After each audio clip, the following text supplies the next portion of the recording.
Beh, è un bilancio sicuramente positivo, abbiamo la fortuna di vivere in una realtà che è produttiva, è ricca, è operosa, però ci sono comunque tanti rischi legati appunto alla criminalità economica che comunque si infiltra nell'economia sana e quindi può danneggiarla. La Guardia di Finanza è qui proprio per questo, per svolgere questa azione di ricerca, selezione e ovviamente laddove è necessario di colpire sostanzialmente i soggetti che non rispettano le regole, che non rispettano le norme e quindi che danneggiano tutti quanti e questa economia sana trevigiana.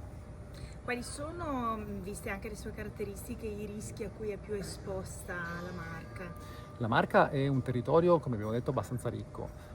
Ovviamente ci sono dei rischi perché la ricchezza di questo territorio può essere appetibile da parte di soggetti di criminalità che vogliono derubare le ricchezze di questo territorio e portare queste ricchezze in altre giurisdizioni.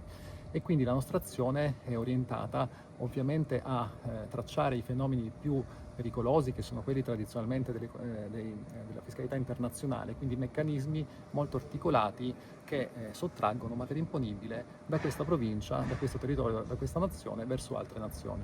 Lei ha dato dei numeri importanti sui controlli riguardanti il PNRR. Sì, il PNRR ovviamente è un argomento importante perché noi abbiamo oltre 4.000 progetti presentati nella provincia di Treviso per un volume di finanziamenti pari a 1,6 miliardi di euro. La nostra azione è quella di cercare di selezionare con le nostre banche dati, con il nostro patrimonio informativo, appunto quei soggetti che frodano tutti quanti, lo Stato ma anche tutti i cittadini, cercando appunto di accaparrarsi queste risorse senza averne titolo. Ecco, oggi abbiamo visto diverse vostre operazioni, qual è quella secondo lei più significativa di quest'anno? Ma quest'anno tra le operazioni maggiori abbiamo sicuramente delle operazioni contro i bancarottieri.